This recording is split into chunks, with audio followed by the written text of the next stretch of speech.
नमस्कार दोस्तों, Indian technical training centre में आपका स्वागत है। आज हम लोग बात करने वाले हैं एसी में गैस चार्जिंग के बारे में। एसी में किस तरह से गैस चार्जिंग किया जाता है, इसमें ढेर सारा सवाल होता है कि नहीं। तो एसी में गैस चार्जिंग करने से पहले कौन कौन सा प्रोसेस होता है और एसी में कब कब गैस चार्जिंग करना पड़ता है, और जब गैस चार्जिंग करते हैं मान लीजिए तो सिलेंडर उल्टा या सीधा, एसी बंद या चालू, किस विधि से मेरा गैस चार्जिंग सही तरीका से होगा, है कि नहीं। एक एक की गैस चार्जिंग से संबंधित जो भी सवाल और जवाब होगा सारा कुछ हम लोग इसी में करेंगे और पूरा प्रैक्टिकली हम लोग समझेंगे हमें किस तरह से फॉल्ट आता है, कैसा फॉल्ट आएगा तो किस तरह से उसका निवारण किया जाएगा, है कि नहीं। तो बारी बारी से हम लोग स्टेप बाय स्टेप सब कुछ समझेंगे, स्टेप बाय स्टेप बिल्कुल। यहाँ पर सबसे पहले हम लोग क्या करना है इसमें कि किसी भी एसी में जब हम लोग गैस चार्जिंग, तो सबसे पहले ये चीज़ समझना जरूरी है कि गैस चार्जिंग हम लोग एसी में कब कब करना जरूरी पड़ता है। सबको बतला गया ना, कब कब करना जरूरी पड़ता है, जब कभी गैस से लीकेज हो जाए तभी ना। दूसरा, जब कभी इंडोर में आउटडोर इंस्टॉलेशन कर रहे हैं और पाइप के लिए कोई बोझ बना होगा तब क्या चाहिए करते हैं, दो कंडीशन। तीसरा, कभी अगर मान लीजिए कि कंप्रेसर खराब हो गया तो कंप्रेसर चेंज करेंगे तब कैसे करना पड़ेगा। चौथा,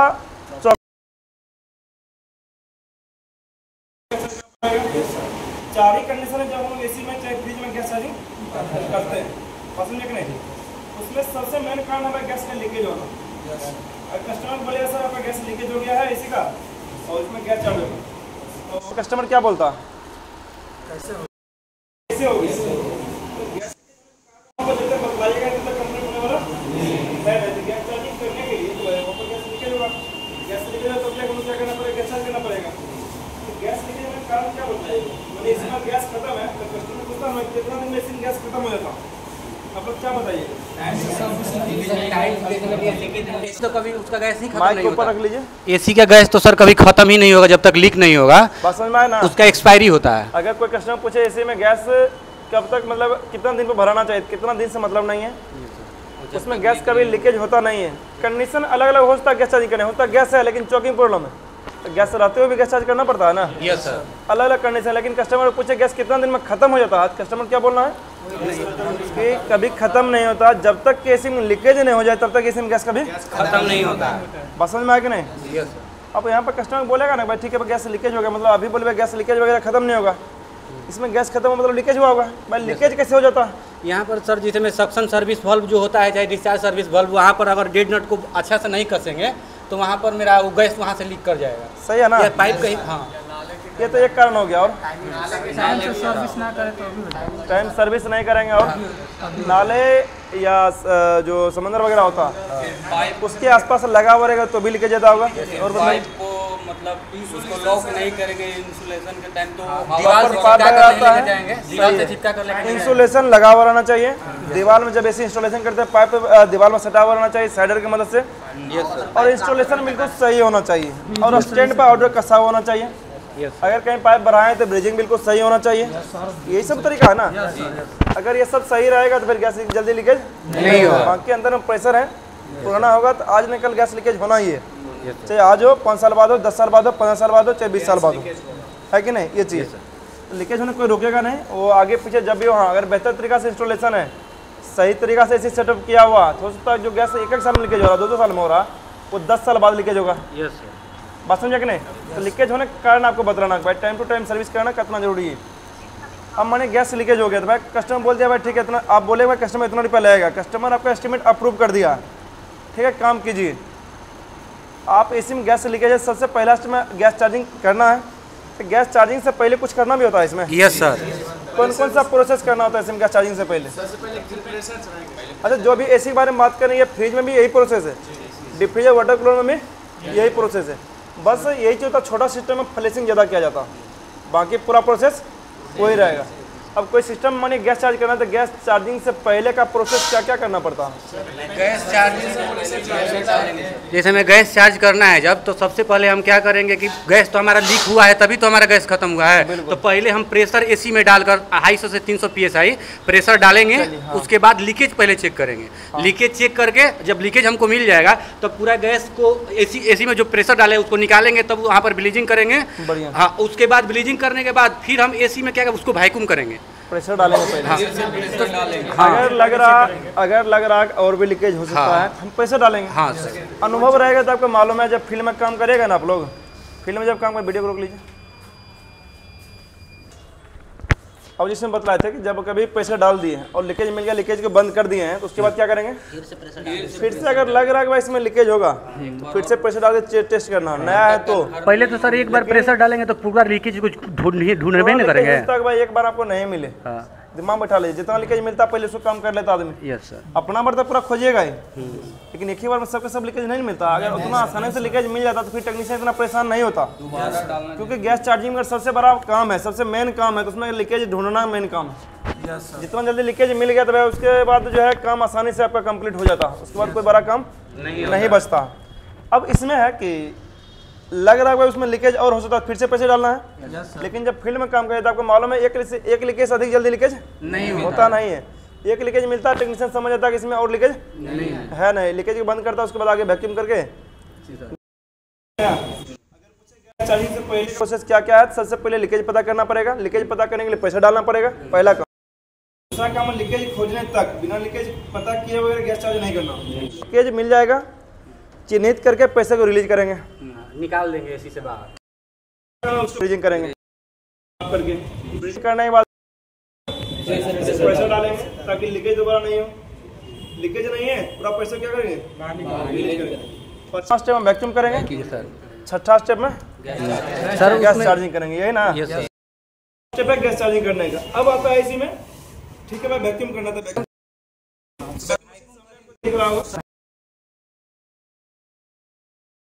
वेट करेंगे कि हमारा वैक्यूम टूट तो नहीं न रहा है। अगर जब आप वैक्यूम करते हैं ना तो आपको ध्यान देना यह है कि कम से कम आपको 5 मिनट, कम से कम कोई भी सिस्टम पे, चाहे फ्रिज रहे चाहे एसी रहे, अगर गैस चार्जिंग करने से पहले आप लीकेज भले बंद कर दिए यस सर, लेकिन जब वैक्यूम पूरा कर दिया ना तो वैक्यूम करने के बाद 5 मिनट क्या करना? उसको वेट करना। 5 मिनट क्यों वेट करेंगे? क्योंकि हमारा जो -30 में वैक्यूम गया है ना, वो अगर वैक्यूम टूटना नहीं चाहिए, अगर टूट गया तो एसी मेरा और लीकेज है और कहीं पर लीकेज है। बात समझ गए ना?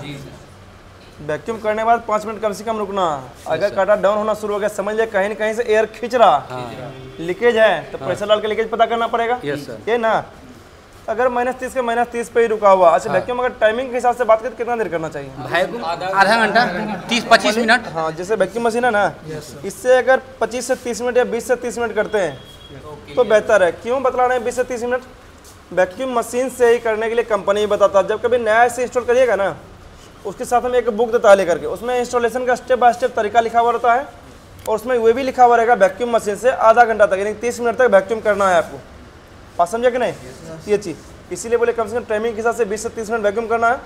और अपना जो गेज मीटर रहेगा, गेज मीटर के हिसाब से -30 PSI तक वैक्यूम करना, यही ना? अब इधर दिखलाइए, अब इधर देखिएगा वैक्यूम करेंगे कैसे। ऑलरेडी वैक्यूम ये पहले से है, लेकिन मीटर पर अब आपको यहाँ पर दिख रहा है थोड़ा सा मीटर भी खराब है, लेकिन फिर भी काम ये वैक्यूम पहले से किया हुआ। जैसे ये कटा लो साइड है और ये मेरा हाई साइड है, हाई साइड को प्रेशर गेज मीटर, लो साइड को कम गेज मीटर। ये कटा देखें, इधर वाला खुला रहे, ये बंद है, अभी बंद भी है, कुछ कहीं पर लगा हुआ नहीं भी है, मान लीजिए 0 पर होना चाहिए, लेकिन ये काटा 30 पे रुका हुआ है, मतलब ये गेज मीटर जो मेरा क्या है? खराब। इसी तरह मेरा ये भी गेज मीटर थोड़ा सा खराब था, लेकिन वैक्यूम की मेरा क्या हुआ, 0 से -10 पर आया हुआ, ठीक है ना? अब जो ये माइनस में है, 0 पे है, मतलब ये वैक्यूम स्टेज में है। Yes sir. वैक्यूम करने में इसको क्या करेंगे? बंद कर देंगे। अच्छा, जिसमें वैक्यूम करेंगे कैसे ये प्रोसेस थोड़ा समझ लीजिए, थोड़ा दूर रह जाइए। अब यहाँ पर अभी हाई साइड से मैंने तो हाई साइड से वैक्यूम करेंगे, लो साइड से तो लो साइड से। मेरा लो साइड मीटर ज़्यादा खराब है, इसलिए इससे भी नहीं कर रहे हैं, हाई साइड से, क्योंकि दोनों -30 काटा दिया हुआ। वैक्यूम करना कैसे? पहले मेरा मेन सिस्टम ले लेंगे, मेन सिस्टम मेरा ये रहा एसी। अब पूरा पाइपिंग मेरा सब कुछ किया हुआ। अब यहाँ पर देखेंगे तो मेरा हाई साइड जो गेज मीटर है, गेज मीटर के सामने वाला काटा, चाहे रनिंग प्रेशर चेक करना हो, स्टैंडिंग प्रेशर चेक करना हो, डिस्चार्ज प्रेशर चेक करना हो, गैस चार्ज करना हो, वैक्यूम करना है, फ्लैशिंग करना हो, कुछ भी करना हो, गेज मीटर के सामने वाला पाइप हमेशा सिस्टम में लगेगा, उसको बोलेंगे मेन सिस्टम। और इस पाइप के जरिए जो कॉमन पाइप है, ये लगेगा हमेशा बाहरी सिस्टम। अभी हम लोग क्या करना है, प्रेशर डालना है ना, प्रेशर डालना है तो भाई ये कॉमन, अगर प्रेशर डालना है तो कॉमन पाइप कंप्रेसर में लग जाएगा, चाहे नाइट्रोजन सिलेंडर में लग जाएगा, जिससे प्रेशर डालेंगे। वैक्यूम करना है तो कॉमन पाइप हमेशा बाहरी सिस्टम में आएगा। अगर गैस चार्ज करना है तो सिलेंडर में भी कॉमन पाइप ही लगेगा, यही नहीं पाइप लगेगा। प्रेशर डालना है, वैक्यूम करना है, गैस चार्ज करना है, कुछ भी करना है तो कॉमन पाइप हमेशा बाहरी सिस्टम में मेन सिस्टम में, ये याद रखना, तभी उल्टा नहीं होगा। और ये खुला होना चाहिए। अब बात ये है, इधर दिखलाइए, अब बात ये है कि जब मेन सिस्टम का इस्तेमाल करेंगे, रनिंग प्रेशर चेक करने में, बैक ये स्टैंडिंग प्रेशर में, डिस्चार्ज प्रेशर में, सिर्फ चेक करना, ये भी बंद रहेगा, ये भी बंद रहेगा। लेकिन जब मेन सिस्टम के साथ में, मेन पाइप के साथ में कॉमन पाइप भी इस्तेमाल करेंगे, प्रेशर डालना है, वैक्यूम करना है, गैस चार्ज करना है, उसमें जिस मीटर का यूज करना है, जैसे मेरा मन है हाई साइड, तो हाई साइड खुला रहेगा, लो साइड बंद रहेगा, तभी तो इसमें आर पार कनेक्शन रहेगा और वैक्यूम कर पाएगा, प्रेशर डाल पाएगा, सारा कम हो पाएगा। इसलिए खुला हुआ रहेगा, माने कि वैक्यूम करना, वैक्यूम कैसे करेंगे, तो मेन पाइप लगा दिए मेन सिस्टम में, कॉमन पाइप कहाँ लगा दिए, बाहरी सिस्टम में वैक्यूम करना तो वैक्यूम मशीन में, वैक्यूम मशीन में लगा दिए।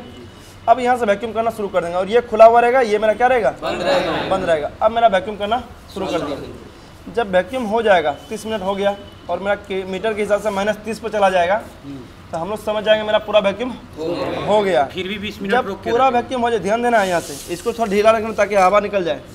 और यहाँ से जो मेरा पाइप लगता है, यहाँ से मेरा ऑयल डलाता है, ठीक है ना, जहाँ से ऑयल बाहर निकाला जाता है, यहाँ से मेरा क्या करता है, एयर खींचता है। अब क्या करेंगे हम लोग यहाँ पे, जैसे वैक्यूम हो जाएगा तो इसको क्या करेंगे, बंद कर देंगे, किसकी मदद से, कंट्रोलर वाल्व को बंद हाई साइड कंट्रोलर वाल्व को क्या है, चाबी की मदद से बंद कर देंगे। ऑलरेडी ये पहले से बंद है, शायद इसको खोल भी लेंगे, कोई दिक्कत है नहीं है। इसको यहाँ से हम लोग खोल लेते हैं, यहाँ से पूरा खोलेंगे ना।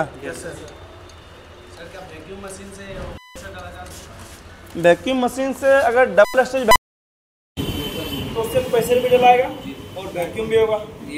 अगर ये देखिए सामने जो आपका सिंगल स्टेज वैक्यूम मशीन है, सिंगल स्टेज में क्या होता है, सिर्फ एक साइड से वैक्यूम, प्रेशर डालने का ऑप्शन नहीं देता है। इसका मतलब इससे सिर्फ वैक्यूम करेंगे, प्रेशर डालने का काम किसी और से करना पड़ेगा, ठीक है ना। अगर हमको वैक्यूम भी करना और प्रेशर भी डालना तो वहाँ पर डबल स्टेज वैक्यूम मशीन आता। अगर बेहतर वाला लेते हैं, बढ़िया वाला लेते हैं तो 18 से 20 हज़ार रुपये खर्चा आएगा।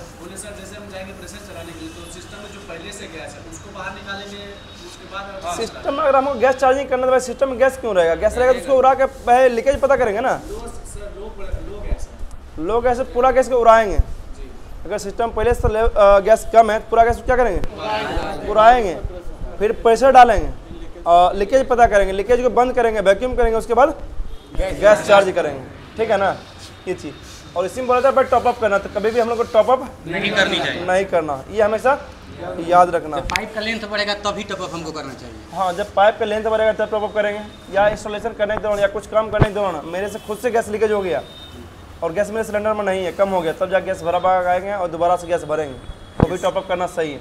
लेकिन हम जब कभी किसी सिस्टम पर जा रहे हो, पहले से गैस कम है और हमको पता हुआ है, तभी वो ऐसा सिस्टम गैस चार्जिंग नहीं करेंगे, टॉपअप नहीं करेंगे, पूरा गैस को उड़ाएंगे, फिर से वैक्यूम करेंगे, उसके बाद गैस चार्जिंग करेंगे। सर बोले कि वैक्यूम मशीन ठीक रहेगा या कंप्रेसर ठीक रहेगा? चॉकिंग प्रोडक्ट में टॉपअप क्यों करेंगे, चॉकिंग प्रोडक्ट में फ्लेशिंग करेंगे ना जी, ऑयल सब चला जाता है, सारा फ्लेशिंग करेंगे, दूर करेंगे, तब जाके गैस चार्जिंग करेंगे। Yes sir. सर कंप्रेसर ठीक रहेगा या फिर सर वैक्यूम मशीन वैक्यूम करने के लिए वैक्यूम मशीन ठीक रहेगा, प्रेशर डालने के लिए सबसे बेहतर नाइट्रोजन सिलेंडर, उसके बाद डबल स्टेज वैक्यूम मशीन, उसके बाद अपना हार्मेटिक या रोटरी कंप्रेसर। लेकिन फील्ड में अपना सुविधा के लिए टेक्नीशियन क्या करता है, हार्मेटिक कंप्रेसर लेके जाता है, जबकि प्रेशर डालने के लिए बिल्कुल भी सही बस समझ में आए, ये चाहिए। अब हम लोग इसमें गैस चार्जिंग कर सकते हैं ना जी। अब अगर हम वैक्यूम कर रहे हैं तो देखिए का भी दो कंडीशन है, एक हम जब ऐसी इंस्टॉलेशन करते हैं तो तुम चले जब हम लोग वैक्यूम करते हैं तो वैक्यूम दो कंडीशन में करते हैं। जब कभी हम लोग एसी इंस्टॉलेशन करते हैं ना, उसमें ध्यान देना कि भाई आउटर में पहले से गैस भरा हुआ रहता है, आउटर में पहले से गैस भरा हुआ रहने का मतलब है कि दोनों एलन की जो सर्विस बल्ब है तो दोनों क्या रहेगा, बंद रहेगा। तो उसके बाद जो हम लोग वैक्यूम करेंगे सिर्फ इंडोर वैक्यूम होगा और पाइप वैक्यूम होगा, उस समय दोनों एलन की बंद रहेगा। और जब हम लोग गैस चार्जिंग करना हो, गैस में है नहीं तो भाई पैसे डालने लीकेज पता करना पड़ेगा, सारा प्रोसेस करना पड़ेगा। उसके बाद एलन की खुला हुआ रहेगा, पूरा इंडोर आउटडोर पाइप तीनों सिस्टम पूरा एक साथ वैक्यूम होगा। उसके बाद क्या करेंगे, गैस चार्जिंग करेंगे, यानी कि एलन की खुला हुआ रहेगा, ठीक है ना। अगर मान लीजिए वैक्यूम नहीं करे तब क्या होगा,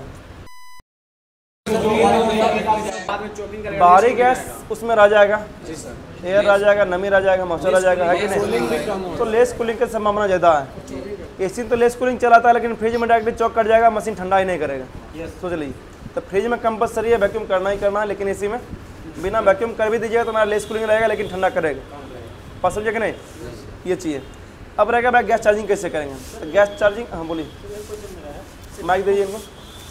सर वैक्यूम करने के समय में सर आप बताएं कि वैक्यूम करने के बाद 10-15 मिनट के लिए, चाहे 5 मिनट के रुकना, 5 मिनट वेट करने के लिए, अगर लीक रहेगा तो जो अभी देखें वैक्यूम किए हुए थे, पहले से काटा मेरा ये प्लस में था जी, क्योंकि मीटर थोड़ा सा खराब है इसी लेकर के, लेकिन अभी देखें जीरो का जीरो पाइप खोल दिया ना, अगर कहीं से लीकेज होता भाई या मीटर खराब होता, प्रेशर खींच लिया होता और कटा प्लस में चले जाता। अगर पाइप में कहीं पे लीकेज होता 5 मिनट तो हो ही गया होगा, पाइप में कहीं पे लीकेज होता हवा खींचता तो क्या होता, कटा में प्लस माइनस का मतलब कटा वहीं का वही है, माइनस में रुका हुआ है, इसका इधर भी लीक नहीं है। नहीं है, ठीक है जी। और बताइए और कोई सवाल है? अब आगे बतलाते हैं गैस चार्जिंग कैसे करना प्रॉपर। जब पूरा वैक्यूम कर लिए उसके बाद क्या करना है, गैस चार्जिंग करना है। तो गैस चार्जिंग करना उसके बाद क्या करेंगे, मैंने खोल लेंगे सबसे पहले हाथ में, वैक्यूम तो पहले से क्या हुआ, तो वैक्यूम मशीन को यहाँ से क्या करते हैं, थोड़ा दूर हटा लेते हैं, हटा लिए। अब लो साइड पाइप का काम नहीं है तो लो साइड पाइप को खोल सकते हैं यहाँ से, इसको खोल के यहाँ से क्या करते हैं, हटा देते हैं, हटाते हैं यहाँ से, ठीक है। अब मेरा बचा हुआ हाई साइड मीटर जो मेरा मेन सिस्टम में लगा हुआ है, और कॉमन पाइप जो भी बाहर खुला हुआ है कि नहीं।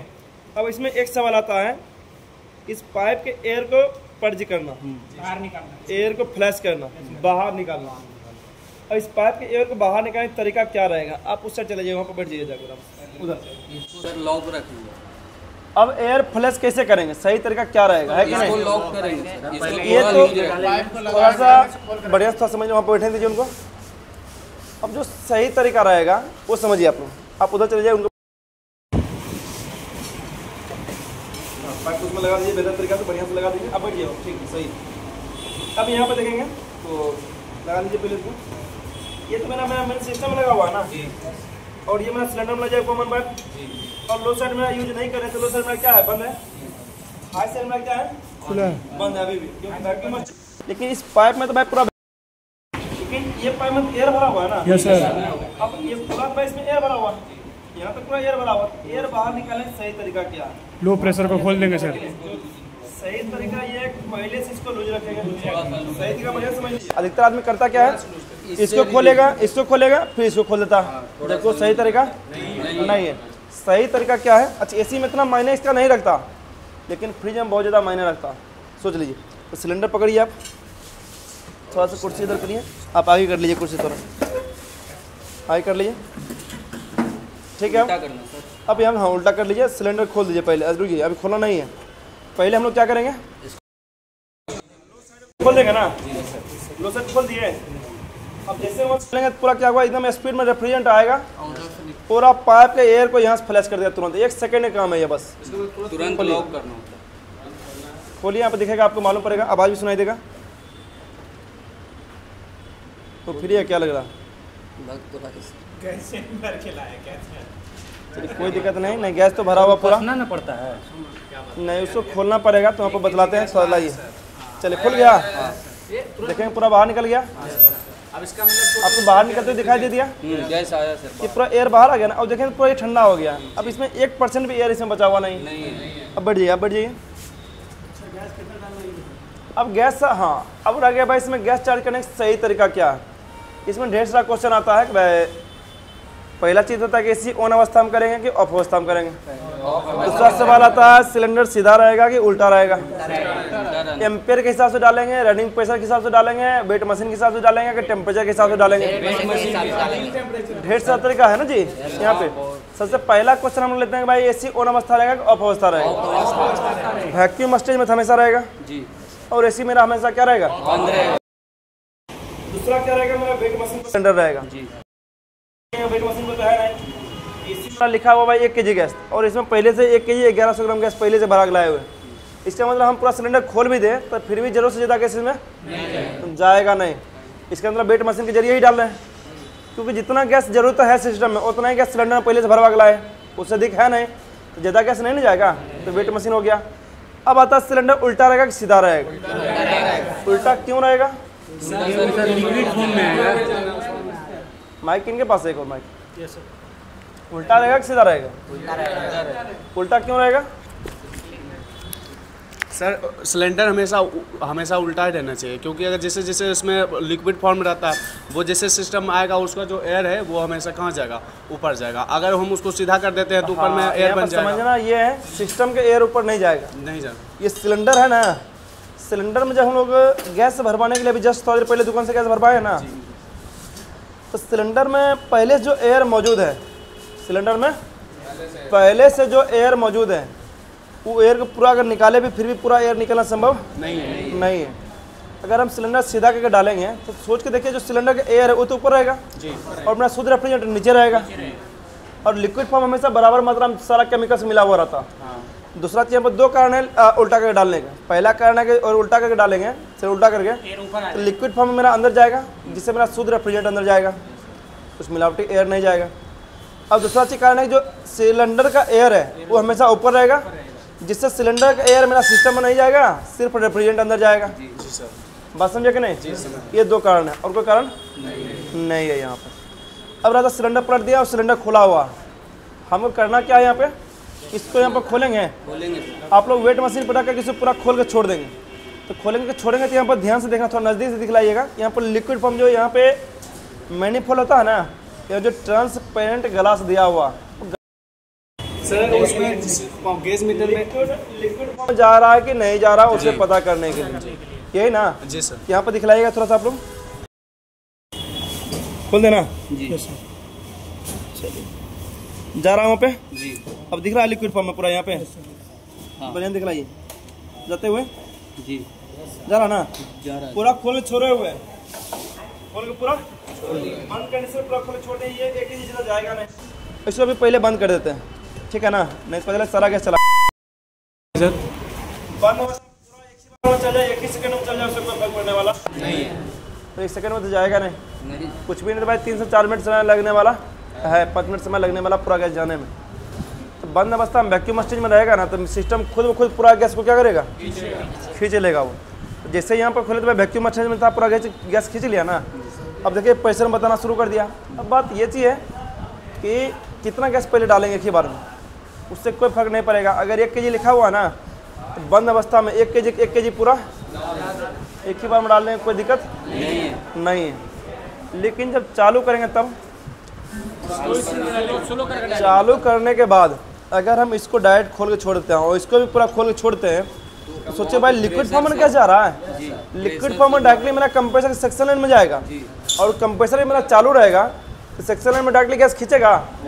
अगर कंप्रेसर के अंदर तक लिक्विड फॉर्म में पहुंच गया तब क्या होगा? सर कंप्रेसर ब्लास्ट हो फट जाएगा। लेकिन यहाँ पर गैस यहाँ पर जो लगा हुआ रोटरी कंप्रेसर में क्या होता है? कंप्रेसर तक पहुँचने से पहले एक्यूमुलेटर से गुजरना पड़ता है। एक्यूमुलेटर से गुजरने के मतलब है कि वहाँ पर जगह बड़ा है, तो उसमें लिक्विड फॉर्म अगर चला भी गया ना, तो पहले वेपर बदलेगा, फिर कंप्रेसर में इंटर करेगा। लेकिन ठीक है भाई, अभी नहीं भी करेगा क्योंकि वेपर में जा पाएगा, यहाँ से लिक्विड फॉर्म में जा रहा, लेकिन कंप्रेसर में जाएगा तो कंप्रेसर से पहले हमें एक्यूमुलेटर लगा हुआ, तो वहाँ पर वेपर बदल देगा उसको। लेकिन दिक्कत ये, अगर अधिक वेपर वहाँ पर होगा तो कंप्रेसर में हाई प्रेशर इंटर नहीं करेगा। जब कंप्रेसर में हाई प्रेशर इंटर करेगा, लगातार जाएगा, तो कंप्रेसर फिर भी खराब होने के चांस है। हाँ सर, ज़्यादा हाई प्रेशर में हाई लोड लेगा तो भी गर्म होगा तो ब्लास्ट होने का भी चांस है, कंप्रेसर खराब होने का भी चांस है, जलने का भी चांस है, कुछ भी हो सकता है जी। अगर एसी ऑन अवस्था में डालते हैं, जैसे कि पहले कोशिश करना बंद अवस्था में पूरा गैस डाल दें। अगर पूरा नहीं गया तब क्या करना है? एसी को ऑन करेंगे, इसको बंद रखेंगे। ऑन करने के बाद इंडोर आउटडोर चल गया, 5 मिनट चलने देंगे। उसके बाद धीरे धीरे खोले 2 सेकंड, फिर बंद करेंगे 5 सेकंड, फिर 2 सेकंड खोले, फिर 15 सेकंड वेट करेंगे। एकदम बिल्कुल धीरे धीरे डालने से क्या होगा? कंप्रेसर पर लोड काफ़ी कम पड़ेगा और आसानी से पूरा गैस भी खींच लेगा। जब पूरा गैस खींच लिया तो हमको अब मालूम कैसे पूरा फुल गैस चार्जिंग हो गया है। तो जैसे पहला तक बतलाए ना, ऑफ कंडीशन में वेट मशीन पे और सिलेंडर उल्टा जाएगा। चौथा कंडीशन में एसी को ऑन करेंगे। 5वां कंडीशन में बैक प्रेशर मालूम पड़ जाएगा। 5वां स्टेप में एम्पियर मालूम पड़ जाएगा। 6ठा स्टेप में टेम्परेचर जो मेरा मेन है, जो कस्टमर चेक करता है, ग्रिल टेम्परेचर सर, बोलते हैं ग्रिल टेम्परेचर। और ग्रिल टेम्परेचर क्या होता है सर? इंडोर का 10 से 12 होना चाहिए और जो आउटडोर है वो हमारा 12 से 15 होना चाहिए। जो ग्रिल टेम्परेचर होता है, यहाँ पे देख लो भाई एसी, जो इनपुट हवा ले रहा रूम का, हवा मान लिया 30 डिग्री, हवा इनपुट कितना ले रहा? 30 डिग्री। और आउटपुट जो दे रहा मान लीजिए यहाँ पे 20 डिग्री या 18 डिग्री या 17 डिग्री 16 डिग्री, कम से कम अगर 10 से 12 का अंतर है ना, इनपुट हवा जितना ले रहा है उससे 10 से 12 डिग्री कम दे रहा है, समझिएगा मेरा ऐसे परफेक्ट कूलिंग कर रहा है, उसमें दिक्कत नहीं है, ठंडा करेगा ये चीज अंतर यहाँ पे देखना। इसी को बोलते हैं ग्रिल टेम्परेचर इंडोर का। अब आउटडोर का ग्रिल टेम्परेचर कैसे देख करेंगे, तो आउटडोर क्या होता है, पीछे से हवा खींचता है, सामने से हवा छोड़ता है। तो पीछे से जो हवा खींच रहा है, मान लिया पीछे से हवा खींच रहा है कितना, तो और आउटपुट निकला 50-55, तो बहुत बढ़िया, गर्मी निकाला पूरा, यानी कि 12 से 15 कम से कम अंतर होना चाहिए, अधिक है तो बेहतर है, दोनों में अधिक है तो बेहतर है, कम से कम 12 से 15 आउटडोर में और इंडोर में 10 से 12। यही चीज कस्टमर को समझा देना। कस्टमर अगर संतुष्ट नहीं होना है तो थर्मोमीटर लेकर ये टेम्परेचर दिखा दीजिएगा ना, बोलेगा हमें हम बोलेंगे टेम्परेचर नहीं बताएगा मीटर में, कस्टमर एकदम संतुष्ट होना ही होना, बस समझे गए। और जब ऐसा करिए तो बस गेट खिड़की रूम के दरवाजा पूरा बंद कर देना, आधा घंटा चल जाएगा तो पूरा ठंडा गर्मी और महसूस बेहतर तरीका से आपको 10 मिनट चलने के बाद भी हो जाएगा, है कि नहीं। अब यहाँ पर गैस चार्ज करना है ना, अगर 12 बजे से करिएगा फिर वही चीज़ होगा कि इसको क्या करना पड़ेगा, बस खोलना पड़ेगा फिर बंद करना पड़ेगा, सिलेंडर तो खुला ही रहेगा, बस यहाँ पर लिक्विड फॉर्म में जाते हुए करके देखते हैं। इसको खोल दिया ना जी, चलिए जा रहा है, जब तक जाएगा जब तक धीरे जा रहा है ना, लिक्विड फॉर्म बढ़िया देखो, मान चला लिया करने ताकि मालूम पड़ जाए। क्या बोले, रेड टाइप अंदर में यहाँ दिखता पे, है हाँ वो। हाँ, फुल टाइप मतलब होगा ना, ठीक है, लिक्विड पानी तरह यहाँ पे दिखेगा ना, लिक्विड को दिख रहा है और यहाँ पर खुद आवाज महसूस करेगा, इसलिए महसूस करिएगा क्योंकि ये पर खुदा रहेगा, जा रहा ये गैस जा रहा है। अब क्या करेंगे, तो जब गैस चले जाएगा पूरा का 1 kg के चलाएगा तो बेहतर है, कम चला गया तो कोई दिक्कत उससे नहीं है। मान लीजिए भाई इसमें अभी कम गया गैस, ठीक है, हम क्या करेंगे, बंद कर देंगे, पीछे कर लिए, इसको हम लोग क्या करें, बंद कर देते हैं, बंद कर दिए। अब गैस हमारा रुक गया, एसी का क्या करेंगे, चालू करेंगे सर, पहले एसी को ऑन करते हैं, उसके बाद आपको दिखलाते हैं, 5 मिनट रुकना पड़ता है।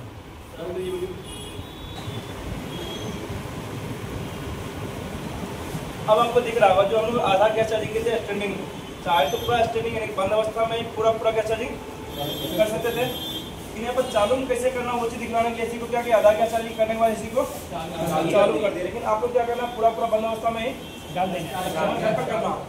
अब यहाँ पे क्या करना है भाई, जो एसी चालू कर दिया, एसी को चालू कर दिया है, गेज मीटर उसमें जो 150 के करीब था स्टैंडिंग प्रेशर, वो अभी 30 के, अब वो घट के लगभग 30 PSI आ गया। जो 30 PSI में कौन सा प्रेशर है, रनिंग प्रेशर, यस सर। अब रनिंग प्रेशर 30 PSI है, अब गैस करना की ज्यादा तो रनिंग प्रेशर के हिसाब से कितना होना चाहिए, 60-70 होना चाहिए, और एम्पेयर के हिसाब से कम 6 होना चाहिए, डेटा तो होना चाहिए ना, 5 एम्पीयर। हाँ, और यहाँ पे जो है इंडोर 1.5 टन के है, आउटडोर लेवल 1 ही टन का है, ये ध्यान से अगर देखेंगे तो यानी ये लगभग 4-5 एम्पेयर तक जाएगा, अधिक से अधिक 6 एम्पेयर, 4 से 6 एम्पेयर ये जाएगा। और अभी ये रियल में देखे तो एम्पेयर कितना बता रहा है, लगभग 3 के करीब 2.8 बता रहा है कि नहीं। गैस और डालेंगे ना, उधर पाइप बढ़िया दिखाइएगा तो पतला वाला पाइप पे आइस आ रहा, डिस्चार्ज, मोटा वाला पाइप देखेंगे ना, मोटा वाला पाइप सेक्शन है और पतला वाला पाइप क्या है, डिस्चार्ज है, उसे पूरा आइस आ गया है जी। गैस कम होने के कारण यहाँ पे आइस आ गया है, जबकि उसका एयर फ्लो अगर देखेंगे तो एयर फ्लो बहुत बढ़िया इंडोर का, आइस आने के 10-12 कारण है जो पहले बतलाए हुए हैं,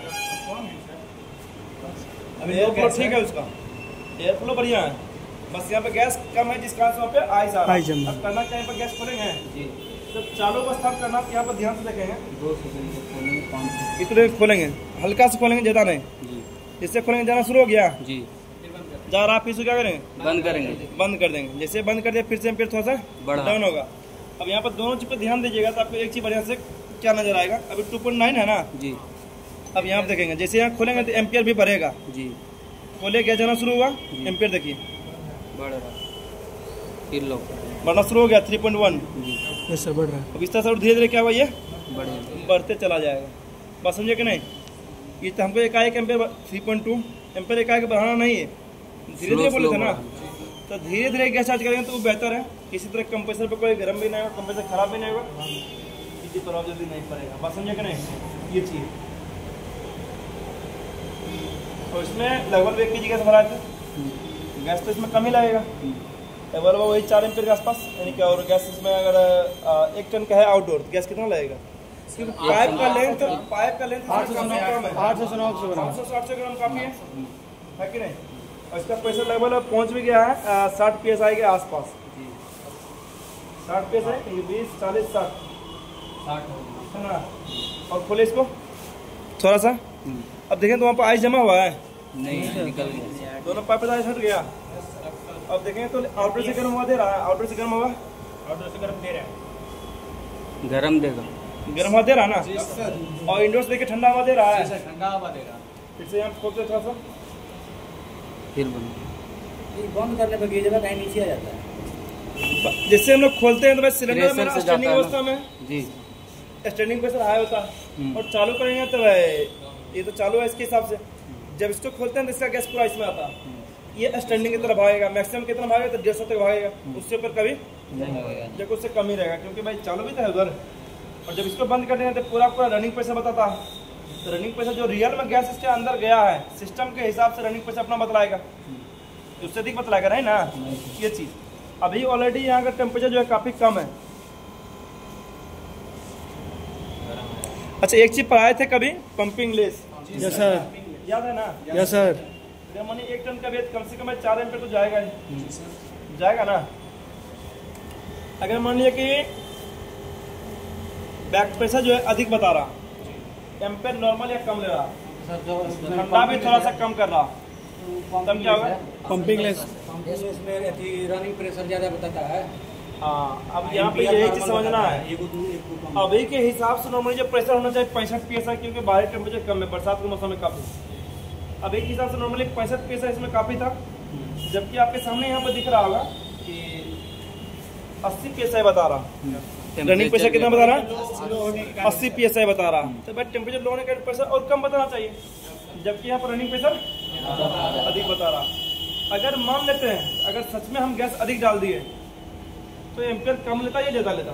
ज़्यादा लेता है, ओवर एम्पियर ज़्यादा एम्पियर लेता है, लेकिन यहाँ पे एम्पियर ज़्यादा ले नहीं रहा, वही 3.5 4 यानी पंपिंग लेस है ये ले रहा। दूसरा ये भी हो सकता है क्योंकि मेरा मीटर पहले से भी खराब था, ये भी सकता है। तो दोनों चीज़ मान चलेंगे, आपके पास मीटर अगर सही रहेगा तो कंफर्म दिमाग में बैठा लेना, मेरा जो कंप्रेसर है वो मेरा पंपिंग लेस है, पंपिंग लेस है। बात समझिए ना। बाकी देखेंगे तो अलग अलग कूलिंग भी आ ही गया है, आउटडोर भी करना है, कूलिंग भी दे रहा है, कूलिंग लेकिन अभी और आएगा, बचा हुआ कूलिंग भी और आने के लिए। तो कैसे और खोल देते हैं यहाँ पे,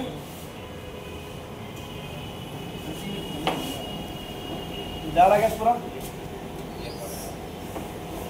और एम्पियर बढ़ रहा 3.7।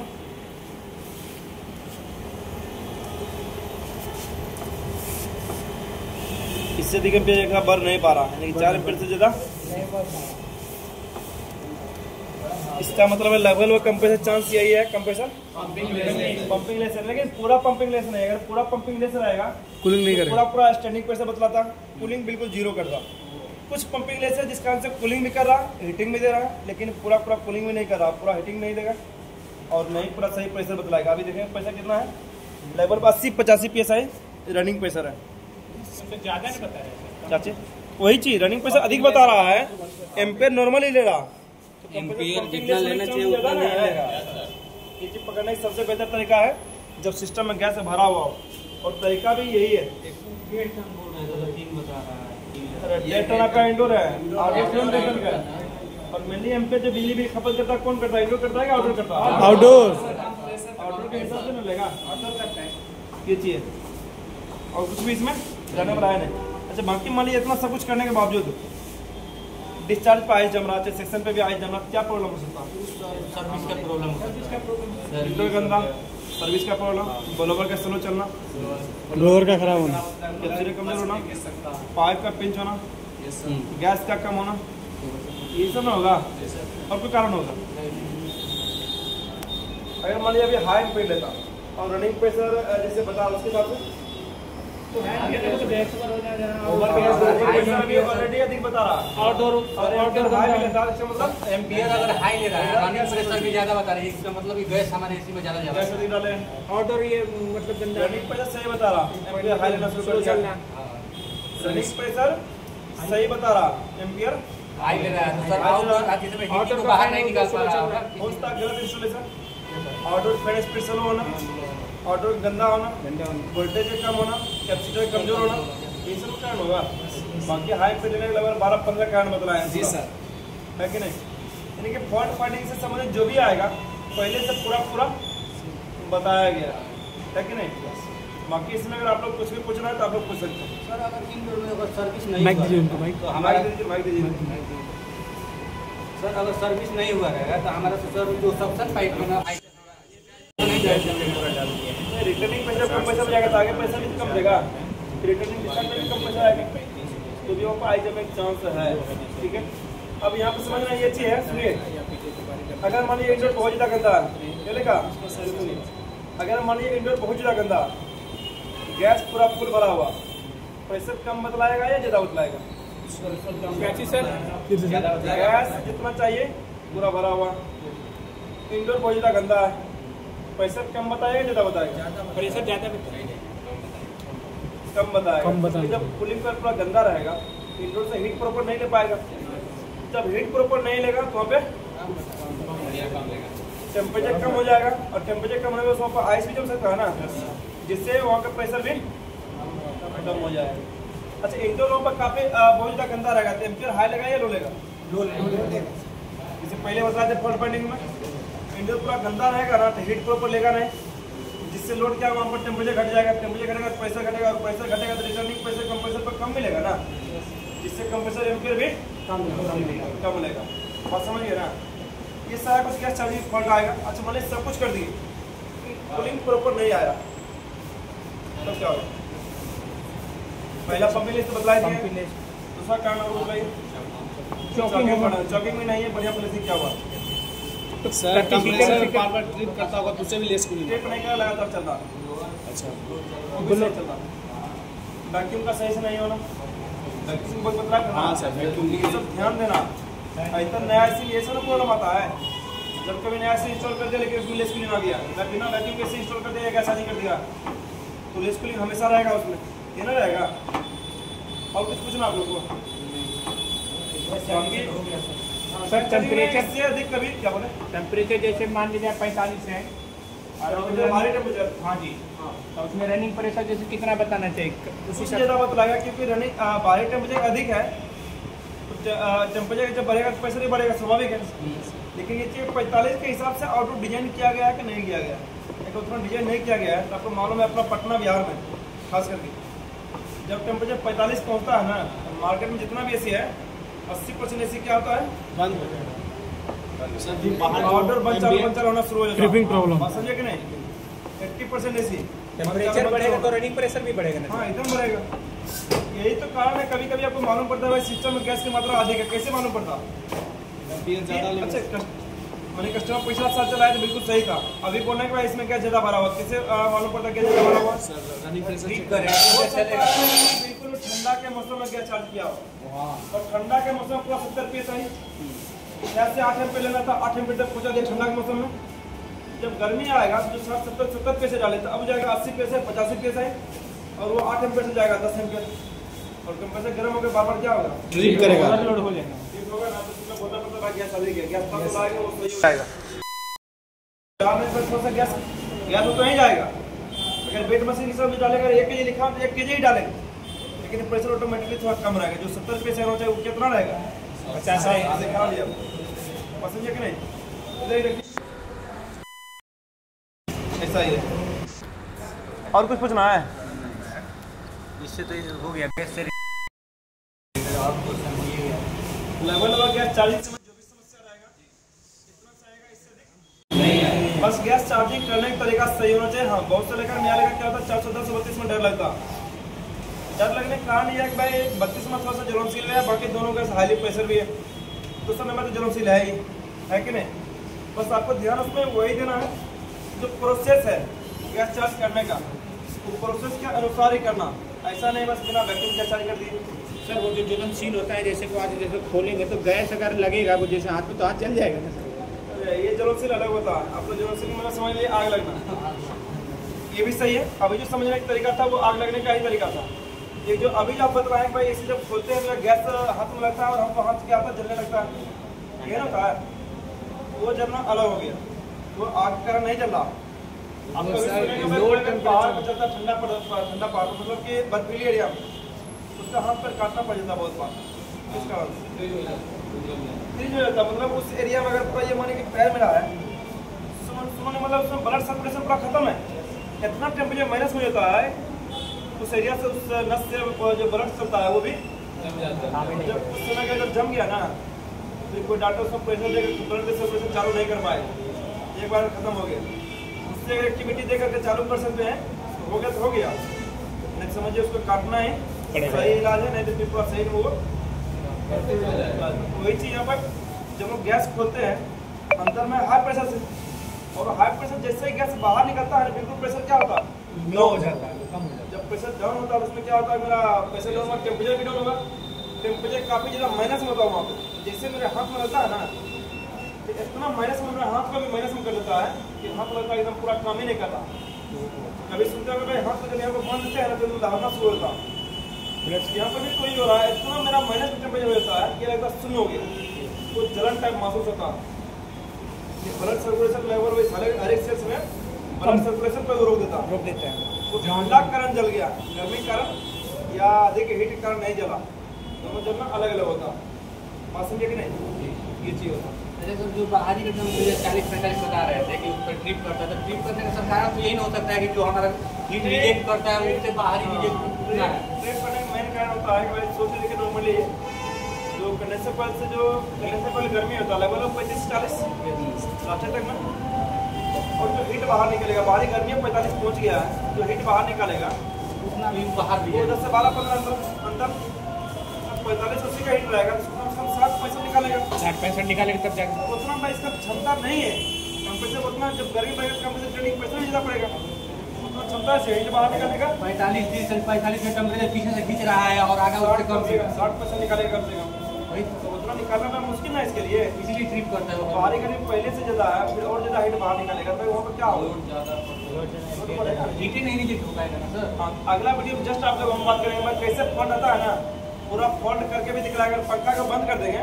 तो कैसे हाई पे लेता है, हीट बाहर नहीं निकलेगा कैसे हाई पे लेता है, अगला वीडियो में जस्ट हम आप लोगों को दिखलाने वाले हैं। बाकी वीडियो को कैसा लगा कमेंट बॉक्स में जरूर बताइए।